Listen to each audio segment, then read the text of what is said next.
시청자 여러분 안녕하십니까. 이문수의 정상회담 1부 시작하겠습니다. 1부에서는 뭐 좀 뉴스를 좀 유심히 좀 보신 분들은 아시는 내용입니다만 이제 코인의 이제 실체가 좀 드러나고 있습니다. 일단 참 명칭부터 좀 개인적으로 굉장히 마음에 들지 않습니다. 최초 이제 우리나라에서는 가상화폐, 가상자산 뭐 이런 표현들이 좀 많이 썼는데 이게 과연 이 화폐인지 자산인지 그것도 좀 불분명하고, 아예 뭐 미국 같은 데서는 이제 암호화폐라는 표현까지 쓰고 있고 암호자산 뭐 이렇게 되어 있는데 이게 과연 이것도 맞는 말인가. 그다음에 이 코인 같은 것을 두고서 상장, 거래소, 뭐 상장 폐지 뭐 이런 내용들까지 이제 나와 있어서 마치 뭐가 의미 있는 어떤 가치가 있는 것들이 이제 거래되고, 그다음에 뭐 이것이 어떤 거래소라고 불리는 곳에 이제 그 사고 팔 수 있는 그런 것이 뭐 상장, 그래서 뭔가 자격 심사를 하게 되고 뭐 이런 좀 뉘앙스를 좀 풍겨서 현실과 맞지도 않고, 이게 마치 무슨 국가에서 그래도 어느 정도 법적으로 인정하고 규제하는 뭐 증권 거래소 뭐 이런 것과 유사한 개념을 써서 이 개념 자체가 좀 하여튼 좀 마음에 들지 않습니다. 그래서 제 생각에는 뭐 이 말도 사실은 딱 어울리는 말은 아닌데, 뭐 코인이란 말이 좀 가장 적당하지 않은가. 뭐 코인이란 것이 이제 일종의 동전 뭐 이런 뜻인데, 이게 뭐 어차피 이게 크게 본원적 가치가 있다고 좀 보기는 어려운 어떤 거기 이런 것들에 맞는 표현인 것 같아서 뭐 코인이라고 말씀드리겠습니다. 이제 도입 초창기부터 이제 이른바 이제 코인과 블록체인 기술이라는 것이 이제 상호 떨어질 수가 없는 관계로 설정이 되어서, 결과적으로 코인의 가치가 뭐냐? 그러면 이제 블록체인 기술의 가치다. 블록체인의 기술의 가치가 뭐냐? 그리고 코인의 가치다.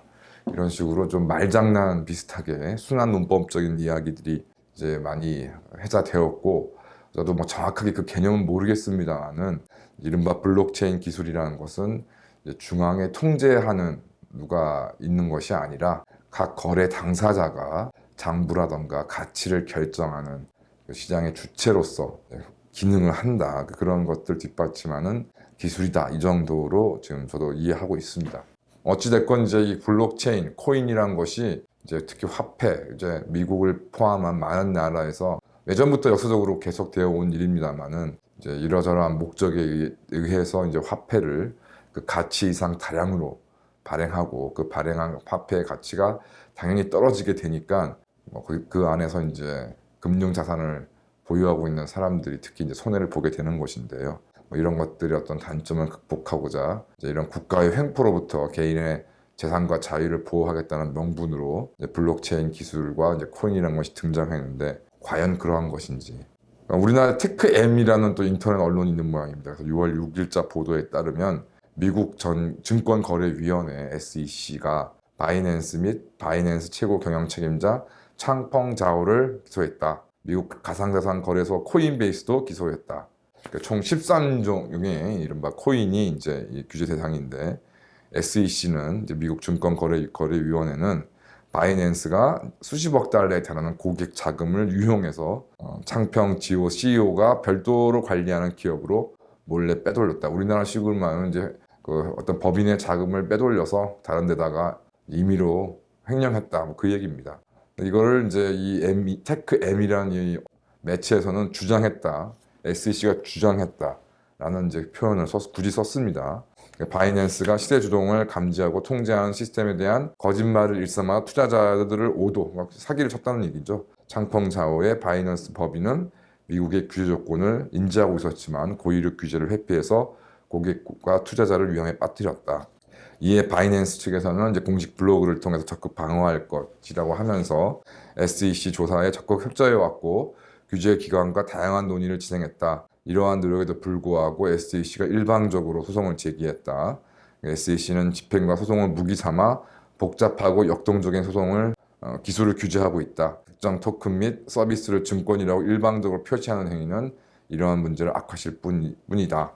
앞서 이제 말씀드린 코인베이스는 공식 입장을 내놓지 않고 있습니다. 이 지금 바이낸스의 이제 이야기는 뭐냐면, 결과적으로 이번에 김남국 같은 경우도 코인이 그 재산 등록 의무가 있는 고위공직자 재산 등록 의무가 있는 자산이 해당되지 않기 때문에 이를 누락한 것이 이제 현금도 아니고 뭐 어떤 증권이나 부동산도 아니기 때문에 이를 등록하지 않은 것이 법 위반이 아니라고 지금 주장하고 있고, 미국에서도 이것이 이제 이 코인을 두고 과연 증권이나 이런 것을 볼 수 있느냐 없느냐를 가지고 왈가왈부하고 있습니다. 우리나라 법에서는 법 규정에 정확하게 코인이라는 내용이 없기 때문에 증권으로 보기가 어려운 상황인 것이 현실입니다. 그래서 이제 권도영 같은 경우에 테라 루나 코인의 권도영 같은 경우가 과연 우리나라에서 자본시장법 등의 어떤 위반으로 처벌할 수 있느냐가 지금 의문시 되고 있고, 다만 이제 미국은 이제 우리나라하고 달리 이제 결과적으로 미국 증권거래위원회의 유권 해석이 어느 정도 그 힘을 가졌기 때문에 결과적으로 지금 이것을 코인을 증권, 유가증권에 해당된다고 보고 지금 이제 규제를 하고 기소까지 하고 있는데요. 어쨌든 미국에서도 이제 이러한 문제가 법적 다툼을 통해서 법원의 판단을 통해서 이제 결정 지어질 것으로 보고, 아마 장장 최소 5년 이상의 소송이 진행될 것이고, 그 사이에 이제 우리나라는 과연 어떻게 될 것인가 굉장히 좀 불투명하고 의문스럽습니다. 그 다음에 이제 블록미디어 6월 16일자에 이제 칼럼이라면 칼럼 같은 글인데, 디센트 법률사무소의 진현수 변호사라는 분이 6월 13일 가상자산 운용 서비스 운영업체인 하루 인베스트먼트가 가상자산 입출금을 중단하고 사무실을 폐쇄, 14일에는 델리오가 하루 인베스트먼트 사태의 연쇄작용으로 입출금을 중단했다. 어쨌든 현금, 코인 등등을 맡아서 이제 운용을 해서 수익을 나눠주는 하루 인베스트먼트라는 데가 있었는데, 저는 전혀 몰랐습니다만은 그런 곳이 결과적으로 자금 부족을 이유로 운영을 중단하고 사무실도 폐쇄, 말 그대로 발이 좋아서 폐쇄지, 근무하고 있던 직원들이 이제 하루아침에 사라지고 사무실의 흔적도 지금 찾을 수가 없는 상황이라고 합니다. 그래서 말씀드린 것처럼 하루 인베스트먼트라는 데는 이제 고가의 자산, 주로 코인 같은 것이죠. 예치받아서 펀드를 이제 조성해서 이를 외부에 위탁하여 운영하는 형태의 사업 구조로 외부 위탁 운용사 중 하나인 BNS 홀딩스, 항상 이름도 희한한 이름을 씁니다. 아벤투스라는 데가 운영 보고서를 허위로 제공하여 이와 같은 사태가 발생하였다고 설명하고 있다. 델리오도 마찬가지고, 당연히 형사상 사기죄, 배임죄, 횡령죄, 자본시장법 위반죄 등에 적용될 수 있다. 그래서 여기 또 이런 거에 등장하는 게 이제 FTX입니다. 그래서 FTX와 같이 하루 인베스트먼트와 델리오는 부채 초과의 지급 불능은 이유로 법인 파산 또는 해상 절차를 신청할 수 있고, 이 경우에 법원의 심사 조사를 거쳐서 법인의 자녀재산을 현금화하고 청산하여 잔존재산을 채권자들에게 배당하거나 회생 계획을 통한 영업의 계속을 도모할 수도 있다고 진 변호사가 쓰고 있습니다. 그래서 피해를 입고 있는 투자자들의 대처 방법이라고 해서, 첫째, 거래소 및 하루 인베스트먼트에 대한 가상자산 입출금 내역을 포함해서 모든 트랜잭션 내역을 캡처해야 됩니다. 블록체인 기술이라는 것은 앞서 말씀드린 것처럼 거래 당사자 모두가 전체 거래 내역을 자동으로 볼 수 있고 통제할 수 있다고 되어 있는데, 그 내역을 캡처해야 된다고 지금 진 변호사가 얘기했습니다. 이 블록체인 기술이라는 게 얼마나 엉터리인 것인지 여기서도 알 수 있죠. 둘째, 민형사상 조치를 고려할 필요가 있다. 셋째, 보전 처분을 고려할 필요가 있다. 넷째, 사건의 진행 상황을 예의주시할 필요가 있다. 아직 사실관계가 명확하게 밝혀진 것이 아니고, 이미 하루 인베스트먼트라는 곳이 지금 아직 흔적이 사라지고 있고, 지금 난리가 났는데 아직 사실관계가 명확하게 밝혀진 게 아니라고 진 변호사님 말씀하고 계시네요. 그래서 이제 피해자들로 하여금 일상생활을 하면서 모든 정보를 흡수할 수 없기 때문에 가능하면 전문가의 도움을 받거나 변호사의 도움을 받으라는 것이죠. 그다음에 다른 피해자들과 연대하여 대응할 필요가 있다. 비대위나 피해자 대책위원회 이런 일이 생기면 바로바로 잘 구성됩니다. 그 성격이 어떤 것인지 의문스럽긴 하지만 그런 걸 대응할 필요가 있다. 마지막으로 당분간 가상자산을 현금화할 필요가 있다. 이제 가상자산이 이제 위험하니까 현금화를 하라, 그 얘기입니다. 참 진 변호사님께는 죄송한 말씀입니다. 참 의미 없는 이야기라고 생각하고, 지금 예를 들어서 하루 인베스트먼트라고 좀 드러나는 이런 사태들은 이미 돌이킬 수 없는 상태인 것이죠. 그러니까 FTX라는 것이 이제 보통 이제 개인, 법인 가릴 거 없이 자유롭게 이제 어떤 플랫폼에서 이제 그 금융 관련의 거래를 한다. 여기 이제 코인도 이제 아마 거래할 수 있다는 FTX 시스템을 이야기하는 모양입니다. 이제 이게 다단계 금융 피라미드에서 항상 단골로 등장합니다. 그러니까 누구나 의문을 가지고 수 있죠. 돈을 예를 들어 1,000만 원을 넣었다, 2,000만 원을 넣었다, 1억을 넣었다. 매월 1%, 2%, 3%의 수익을 준다고 합니다.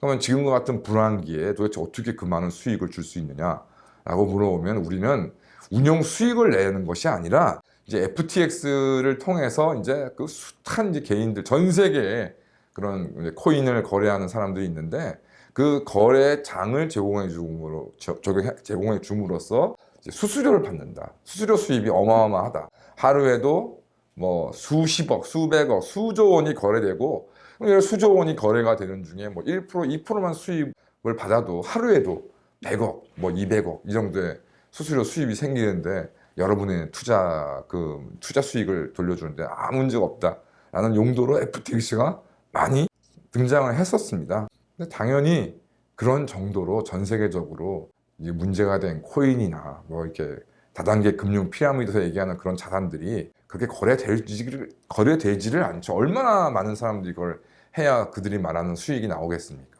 당장 뭐 주위에 FTX라는 그런 뭐 모바일 혹은 컴퓨터를 가지고 금융 자산을 거래하시는 분들이 우리나라에도 많은데 얼마나 되겠습니까? 그러니까 뭐 있다고 보기 힘들고 대부분 이런 있는 것처럼 뭘 만들어 놓고 거기에 뭐 마치 막 실시간에 엄청난 거래가 있는 것처럼 보이긴 하지만 실제는 아닌 경우가 많죠. 그래서 제가 뭐 좀 관여했던 사건 중에는 아예 그러니까 그들의 주장에 따르면 그 FTX 시스템이 있긴 있는데 그게 뭐 매번 이렇게 보여줄 때마다 그게 돌아가는 게 아니어서 그것을 재현하는 어떤 프로그램을 만들어 가지고 투자자들에 보여줬다. 그러니까 즉 결론적으로 그 FTX 그런 거래 시스템 자체가 존재하지도 않으면서 마치 그런 거래들이 막 전 세계적으로 막 있는 것처럼 연기만 해 보였다는 그런 사례도 본 적이 있습니다. 결과적으로 이제 국내에 지금 코인 시장은 완전히 이미 아작이 났다. 이미 끝났다. 피해를 보신 분들이 피해를 회복할 수 있는 방법은 거의 없다. 10%만 건져도 엄청나게 진짜 운이 좋으신 거다. 보통은 이런 경우에 1%, 2%도 피해 회복하기가 어려운 것이 현실입니다.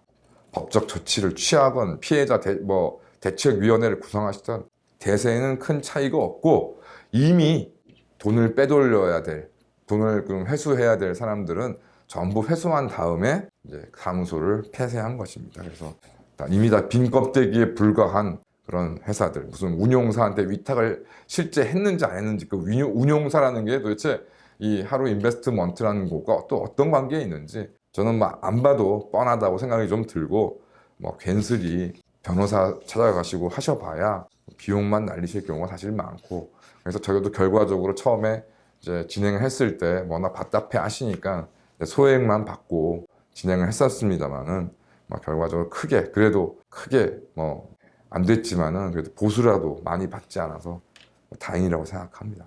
돈을 많이 받을 수가 없는 상황이었습니다. 특히 이제 이번에 미국 증권거래위원회에서 이제 우리나라 코인에 대한 전체적인 보고서를 작성했다고 하는데요. 우리나라에서 발행된 코인에 대해서 특별히 특별한 부분을 언급했다고 합니다. 그래서 그 내용 중에 보면은 이제 우리나라에서 이른바 발행되고 있는 코인이라는 것이 블록체인과는 사실상 아무런 관련이 없는 그래서 무슨 거래 장부가 개별적으로 다 보관이 되고 거래 안전을 보장하고 이런 것들은 전혀 아니고 그냥 그 코인을 발행하고 관리하는 쪽에서 마음대로 했다는 것이 속속들이 지금 밝혀지고 있고 특히 이제 테라 루나로 지금 아주 전 세계적으로 떠들썩한 현재 지금 현재 살아있는 우리나라 사람으로서는 세계에서 가장 유명한 한국인인 권도영이 같은 경우는 SEC에 따르면 이미 국내 대형 로펌에 이제 아마 변호사 수임료로 120억을 송금했고 아마 미국 로펌에는 최소한 1,000억 원 이상은 송금을 한 정도로 이미 다 그 꽁쳐놓은 돈을 가지고서 자기 살 길만 지금 모색하고 있습니다. 과연 이제 대표가 계속 얘기했던 것처럼 코인 사태는 터졌지만 과연 이런 사태가 이번이 끝일 것이냐? 아니죠. 코인은 계속 될 겁니다. 유튜브 관련된 유튜브의 댓글 중에 쭉 보니까 비트코인만 살아나겠다라는 댓글도 있던데요. 그러니까 전형적인 또 이중적인 사기 수법이 다단계 금융 피라미드 같은 경우에도 A라는데 B라는데 저기는 사기다. 근데 C는 다르다. C는 이게 여러 가지 또 사업 구조가 있고 확실하다. 이런 식으로 또 C를 미는 그런 사기꾼들이 창궐을 하듯이 코인도 다 같은 코인이 아니라면서 저 코인은 저래서 안 되고 이 코인은 저래서 안 되는데 비트코인은 안전하다. 비트코인은 확실하다. 비트코인 같은 경우에는 여러 가지 또 돈 많은 사람들이 또 붙어 있기도 하니까요. 그래서 뭐 얼마나 실제로 비트코인이 앞으로까지 그 지금 이른바 알려진 거래 가치가 유지할런지는 의문입니다. 그러니까 다단계 판매에 뭐 선두주자를 할 수 있는 아메이는 아직도 살아있지 않습니까? 비트코인도 아메이처럼 살아있을런지도 모르겠습니다. 어쨌든 이제 이 코인의 실체가 이제 속속 이제 미국과 한국에서 드러나기 시작하면서 이제 이것을 끝이 아니죠. 마지막 판이 남아 있습니다. 이제 뭐 비트코인 같은 경우에도 뭐 할인 판매, 각종 코인의 할인 판매가 쏟아지면서 이제 뭐 원래 100원으로 거래되는 걸 당신한테는 특별히 50원에 준다. 사는 순간 50원이 남는다. 뭐 이런 식으로 어마어마한 이제 작업들이 좀 벌어질 것이고, 이제 강달러 시대, 그러니까 경제가 뭐 지금처럼 혼란스럽지 않은 강달러 시대, 그다음에 성장의 시대에도 사실 다단계 사기는 계속 성업해 왔습니다. 알게 모르게. 그러다가 아예 이제 세계 경제가 이제 혼돈의 시대로 이제 접어들고, 우리나라 같은 경우에도 IMF 이후에 드디어 본격적으로 다단계 사기가 극성을 벌이고 있는데, 뭐 그 중에 한 변형된 형태가 역시 코인이었던 것 같고요. 뭐 이런 경우에 항상 권력과 언론은 명확한 태도를 드러내지 않으면서 마치 실질적인 가치가 있는 듯한 모습을 보입니다. 이번 코인 사태에도 우리나라 권력과 언론은 여기에 편승을 했고요. 실체는 철저히 은폐하고 드러나지 않도록 교묘하게 감춥니다. 조선일보를 포함한 기성 언론에서도 얼마나 코인에 대해서 이러저러한 기사들이 쏟아졌습니까? 그래도 어쨌든 미국이 금융 선진국이기 때문에 미국 SEC가 나선 이상 이제 과거로 돌아갈 일은 없어요. 코인과 관련해서는 과거로 돌아갈 일은 없겠으나, 어쨌든 SEC를 또 비난하고, SEC가 제가 앞서 말씀드린 것처럼 SEC가 뭐 발전된 기술을 이해를 못한다는 등, 뭐 기득권의 어떤 포섭이 되어서 새로운 지금 세력인 이런 코인을 억압한다는 등 온갖 거짓말로 이제 이를 유지하고 이제 은폐하는데 또 계속적인 공작이 또 이루어질 것이고요. 저 개인적으로는 이들이 어차피 사기를 치겠다고 마음을 먹은 사람들이니까 이 사람들이야 그렇다고 치고, 이들의 말에, 지금도 이 말에 거짓말에 속아서 이를 전파하는 이 사람들이 저는 오히려 공범이고, 어떤 면에서는 코인 사태를 촉발시킨 사람들보다 더 나쁜 사람이 될 수도 있다 생각합니다. 이제라도 정신 차리고 더 이상의 피해는, 스스로의 피해는 막고 이를 유포하는 데 매달리지 말았으면 좋겠습니다. 결과적으로 코인을 비롯한 다단계 금융 피라미드의 어떤 실체는 대박에 대한 헛된 희망이 될 것인데요. 뭐 대박이 도대체 어떻게 성취되는 것인가? 저도 대박을 노린 적도 없고 대박을 한 적도 없기 때문에 제가 말씀드리기는 어렵습니다만은, 전반적으로 쭉 봤을 때 나에게 굴러온 기회로, 그러니까 내가 찾지도 않았는데 나에게 굴러온 기회로 대박을 터트린다, 대박을 얻는다는 것은 없다고 저는 생각이 듭니다. 설사 잠시 반짝할 수 있지만 지속은 할 수는 없다 생각합니다.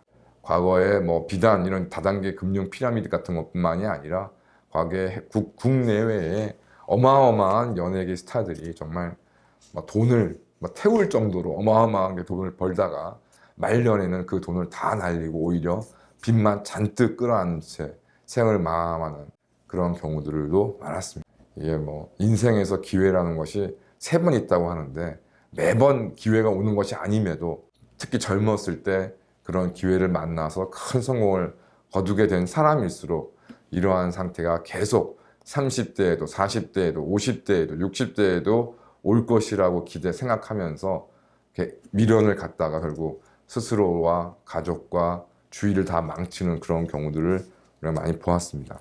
결과적으로 대박이라는 것도 있는지도 모르겠습니다. 대박이라는 것도 내가 만들어서, 내가 모든 것을 바치고 내가 알아서 하고 알아야 되고, 또 내가 결단을 내리고 내가 책임을 지고 하는 그런 마음이 있어야 대박이라는 것도 얻어진다고 생각이 좀 듭니다. 과거에 뭐 여러 가지 논란이 있지만 정주영 회장 같이 정말 끝없이 노력하고 애쓰고 뛰는 사람들이 대박을 잡는 것이지, 뭐 가만히 앉아 있는데 어느 날 인터넷에서 방송인을 통해서 유튜브를 통해서 어떤 정보를 얻어서 내가 대박을 얻는다는 경우는 없다라고 좀 생각이 좀 들고, 그럼에도 불구하고 이번에는 이제 코인 사태도 아직도 끝나지 않았습니다만은, 코인 사태가 끝난 이후에도 많은 사람들을 홀릴 또 다른 변형된 사기들이 앞으로도 계속 극성을 벌일 것이다.